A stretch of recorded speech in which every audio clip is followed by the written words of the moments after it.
अस्सलाम वालेकुम स्टूडेंट्स, मेरा नाम है मोहम्मद अकमल और मैं हूं आपका फिजिक्स टीचर। स्टूडेंट्स, आज के लेक्चर में हम प्रेशर के बारे में पढ़ेंगे और एटमॉस्फेरिक प्रेशर के बारे में समझेंगे कि एटमॉस्फेरिक प्रेशर क्या होता है और किस तरह से ये हमारे माहौल पे असरअंदाज होता है। तो चलिए चलते हैं इसको समझने के लिए लाइट बोर्ड की तरफ। जी तो स्टूडेंट्स, आज हम यूनिट नंबर 7 मादा की खसूसियात का एक टॉपिक प्रेशर करने जा रहे हैं।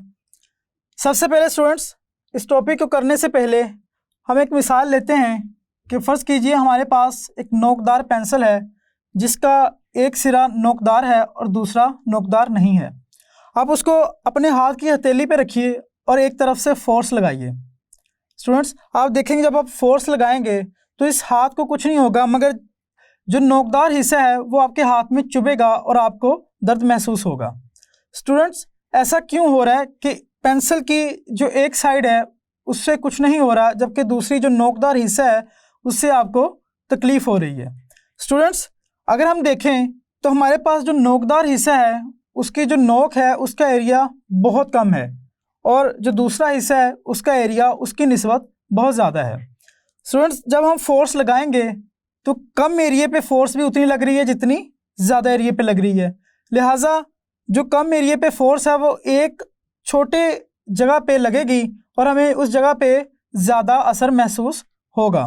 स्टूडेंट्स, हम इसकी मिसाल ऐसे भी ले सकते हैं जैसे कि हम एक पिन को किसी ड्राइंग बोर्ड पे लगाते हैं तो अगर उसकी पिन नोकदार हो तो बड़ी आसानी से लकड़ी के बोर्ड में लग जाएगी और अगर आगे से नोकदार ना हो तो अच्छी खासी फोर्स लगानी पड़ेगी और फिर भी शायद वो ना लगे। स्टूडेंट्स, ऐसा क्यों है? क्योंकि अगर पिन का हिस्सा नोकदार है तो उस पर जब फोर्स लगाएंगे वो लकड़ी के थोड़े से हिस्से पे फोर्स लगाएगी और पिन अंदर चुभ जाएगी। लेकिन अगर वही हिस्सा नोकदार नहीं है तो वहाँ पे हमें ज़्यादा फोर्स लगानी पड़ेगी क्योंकि आगे जो जिस हिस्से में नोक दाखिल होगी वहाँ पे एरिया ज़्यादा चाहिए, इस वजह से हमें वहाँ पे फोर्स भी ज़्यादा चाहिए होगी। स्टूडेंट्स, इसे हम समझने की कोशिश करते हैं और इसकी रो से हम प्रेशर की तारीफ़ करते हैं कि किसी जिस्म के यूनिट एरिया पर अमूदन लगाई जाने वाली फोर्स को प्रेशर कहते हैं। यानी कि अगर किसी जिस्म के यूनिट एरिया पर हम फोर्स लगाते हैं और अमूदन फोर्स लगाते हैं तो उसको हम क्या कहेंगे? प्रेशर। स्टूडेंट्स, हमने एक पेंसिल की मिसाल ली जिसमें हमने देखा कि अगर उसका नोकदार हिस्सा हमारे हाथ पे रखें तो हमारे हाथ पे नोक एक छोटा सा एरिया कवर कर रही है और स्टूडेंट्स, अगर हम देखें तो फोर्स जितनी बड़े एरिया पे लग रही है उतनी ही छोटे एरिया पे भी लग रही है। इस वजह से उसका जो असर है वो छोटे एरिया पे ज़्यादा होगा। तो स्टूडेंट्स, अगर हम इसका हिसाबी शक्ल निकालना चाहें तो वो क्या होगी? हम कहेंगे कि प्रेशर स्टूडेंट्स किसके बराबर होगा? एक तो वो फोर्स है जो हम लगा रहे हैं, दूसरी यूनिट एरिया पे, यानी कि फोर्स कितने एरिया पे हम लगा रहे हैं? यूनिट एरिया पे।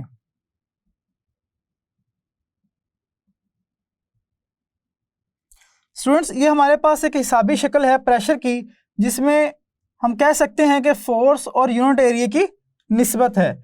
यानी कि अगर हम फोर्स ज़्यादा लगाएंगे तो मतलब है कि प्रेशर ज़्यादा होगा और स्टूडेंट्स, अगर हम एरिया कम कर दें तब भी प्रेशर ज़्यादा होगा, अगर एरिया बढ़ा दें तो प्रेशर कम हो जाएगा। स्टूडेंट्स, इस फार्मूले से हम जो वो पेंसिल की एक मिसाल ली है उसको बखूबी समझ सकते हैं कि जो नोकदार हिस्सा है उसका जो एरिया है बहुत थोड़ा है तो मतलब वहाँ पे प्रेशर ज़्यादा लगेगा और जिस तरफ से हम फोर्स लगा रहे हैं उसका जो एरिया है वो ज़्यादा है, इस वजह से वहाँ पे हमें प्रेशर कम महसूस होता है।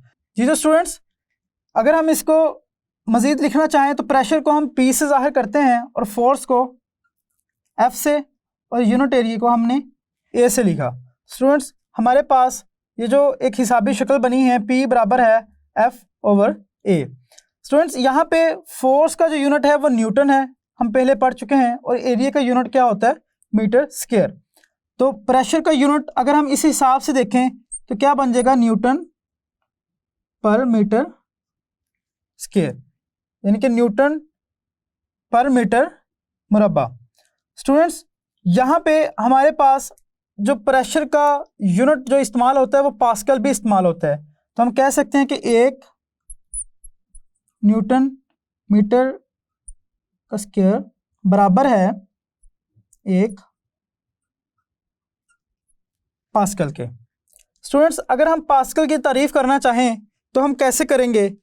हम इस हिसाबी शक्ल का इस्तेमाल करेंगे और हम पास्कल की तारीफ़ करने की कोशिश करते हैं। स्टूडेंट्स, अगर यहाँ पे देखें, अगर हम 1 न्यूटन की फोर्स 1 मीटर मुरब्बा के एरिया पे लगाएं तो वो जो प्रेशर होगा वो कितना होगा? 1 पास्कल। तो अगर हम तारीफ़ लिखना चाहें तो हम कहेंगे अगर 1 न्यूटन की फोर्स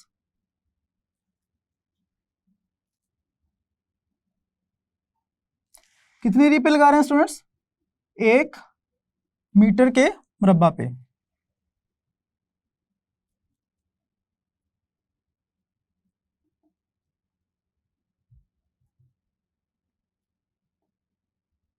पर लगाई जाए तो प्रेशर 1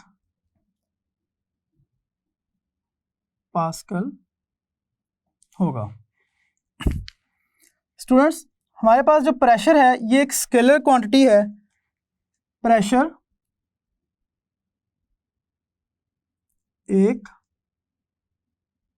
स्केलर मिकदार है। स्टूडेंट्स, हमने देखा कि प्रेशर की तारीफ क्या है कि यूनिट एरिया पर आमूदन लगाई जाने वाली फोर्स क्या होती है? प्रेशर। फिर हमने प्रेशर की हिसाबी शक्ल देखी। हमने कहा कि प्रेशर बराबर है फोर्स और यूनिट एरिया की निस्बत के। स्टूडेंट्स, वहाँ से हमने इसका एक यूनिट बनाया जो कि है न्यूटन पर मीटर स्क्वायर, न्यूटन पर मीटर का मुरब्बा। उसके बाद स्टूडेंट्स, हमने देखा कि इसे हम एक पास्कल के बराबर भी कहते हैं, यानी कि प्रेशर का यूनिट पास्कल भी इस्तेमाल होता है। फिर हमने उसकी तारीफ करने की कोशिश की कि अगर 1 न्यूटन की फोर्स 1 मीटर स्क्वायर पर लगाई जाए तो प्रेशर जो है वो 1 पास्कल होगा।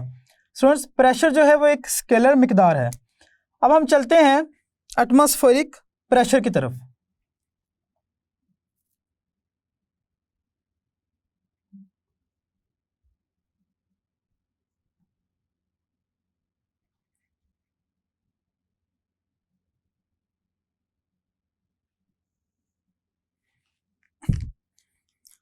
स्टूडेंट्स, हमारे इससे पहले लेक्चर में भी हम एटमॉस्फेरिक प्रेशर के बारे में थोड़ा बहुत पढ़ चुके हैं, तो यहाँ पे मज़ीद देखते हैं कि एटमॉस्फेरिक प्रेशर क्या होता है। स्टूडेंट्स, हमें मालूम है कि जिस तरह से समंदर में जो मखलूक है वो समंदर की तह में रहती है और इसी तरह हमारी हवा हमारे ज़मीन के गिर्द मौजूद है। स्टूडेंट्स, इसी तरह हवा हमारी ज़मीन के गिर्द मौजूद है, तो हम कह सकते हैं कि हम भी हवा के एक समंदर में रहते हैं। स्टूडेंट्स, ये जो हवा है ये ज़मीन के ऊपर एक प्रेशर लगाती है जिसे हम एटमॉस्फेरिक प्रेशर कहते हैं। स्टूडेंट्स, ज़मीन के इर्द गिर्द हवा मौजूद है जो कि अपनी इर्द गिर्द प्रेशर लगाती है जिसे हम एटमॉस्फेरिक प्रेशर कहते हैं। स्टूडेंट्स, इससे पहले भी हम पढ़ चुके हैं कि अगर ज़मीन से बुलंदी बढ़ती जाए तो एटमॉस्फेरिक प्रेशर में कमी आती जाती है। उसमें हमने पढ़ा था कि ज़मीन के ऊपर तकरीबन 10 किलोमीटर की बुलंदी के दरमियान में सतह समंदर और 10 किलोमीटर की बुलंदी के दरमियान में जो हमारे पास एटमॉस्फेयर है उसका निसफ मास मौजूद होता है, और अगर हम मज़ीद ऊपर बुलंदी पे जाएं तो 30 किलोमीटर तक की हद तक तकरीबन 99% जो मास है वो मौजूद है। यानी कि अगर हम उससे मज़ीद ऊपर जाएं तो वहाँ पे डेंसिटी बहुत कम हो जाती है, और स्टूडेंट्स वहाँ पे एटमॉस्फेरिक प्रेशर भी बहुत कम होगा क्योंकि वहाँ पे गैसेस जो हैं वो बहुत कम तादाद में मौजूद है। स्टूडेंट्स, इसकी मिसाल हम यूँ देखते हैं, अगर हम एक गुब्बारे को फैलाते हैं, फ़र्ज़ कीजिए हमारे पास एक गुब्बारा है, हम उसमें हवा भरते हैं। स्टूडेंट्स, जो एटमॉस्फेरिक प्रेशर है इसकी हर सिमत से एक प्रेशर लगाएगा जिसकी वजह से एक मखसूस शक्ल इख्तियार कर लेता है। स्टूडेंट्स, अगर हम इसमें हवा मज़ीद भरते जाएं तो एक लिमिट के बाद, एक हद के बाद ये गुब्बारा फट जाएगा। उसकी वजह क्या है कि अगर इसके अंदर का प्रेशर हम बढ़ा दें बाहर के प्रेशर की निस्बत तो ये गुब्बारा जो है वो फट जाएगा। जब तक बाहर का प्रेशर ज़्यादा है और अंदर हवा का प्रेशर कम है, गुब्बारा जो है वो नहीं फटेगा। स्टूडेंट्स, आपने देखा होगा कि बच्चे खेलते हैं और बुलबुले बनाते हैं। वो जब बुलबुले बनाते हैं तो वो एक फ़िज़ा में एक सफ़ीर की शक्ल इख्तियार कर लेते हैं। उसकी वजह क्या है? क्योंकि उसके इर्द गिर्द बराबर मिकदार का प्रेशर लग रहा है। स्टूडेंट्स, अगर हम देखें तो हमारे पास अगर एक बुलबुला है तो उसके इर्द गिर्द बराबर मिकदार की हवा प्रेशर लगा रही होती है, जिसकी वजह से उसकी जो शक्ल है वो स्फेरिकल बनती है। स्टूडेंट्स, हमने देखा कि एटमॉस्फेरिक प्रेशर क्या होता है। ये वो प्रेशर है जो हवा लगाती है। स्टूडेंट्स, एटमॉस्फेरिक प्रेशर ये वो प्रेशर है जो हमारी फ़िज़ा में मौजूद गैसेस लगाती हैं, जिसकी हमने 2 मिसालें देखी। स्टूडेंट्स, अब हम एक तजर्बा करते हैं और उस तजर्बे की बुनियाद पे एटमॉस्फेरिक प्रेशर को समझने की कोशिश करते हैं।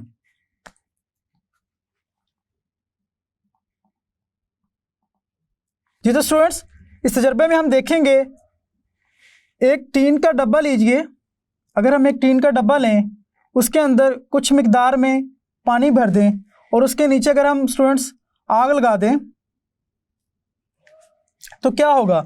ये जो पानी है आग की वजह से हीट एनर्जी लेगा और इसकी हरारत बढ़ जाएगी और ये जो पानी है ये वेपर्स की शक्ल इख्तियार कर लेगा। स्टूडेंट्स, अगर हम टीन के डब्बे के ऊपर से ढक्कन को हटा दें तो इसके अंदर जो मौजूद गैस थी, पहले से हवा जो मौजूद थी, वो बाहर खारिज हो जाएगी और इसके अंदर सिर्फ पानी के बुखारात मौजूद होंगे। स्टूडेंट्स, जब ये बुखारात से भर जाए तो हम इसका अगर ढक्कन बंद कर दें, इसके ढक्कन को बंद कर दें तो स्टूडेंट्स इसके अंदर सिर्फ अब गैस मौजूद है जो कि बुखारात की शक्ल में है। उसके बाद इसे किसी पानी के नल के नीचे रखें। स्टूडेंट्स, आप देखेंगे कि जो डब्बा है ये एकदम से अपनी शक्ल चेंज कर लेगा। उसकी वजह क्या है? जब पानी ऊपर से पड़ेगा स्टूडेंट्स, पानी ठंडा होगा और इसके अंदर जो बुखारात हैं उनका जो हरारत है वो ज़्यादा है, यानी कि उनका टेम्परेचर ज़्यादा है।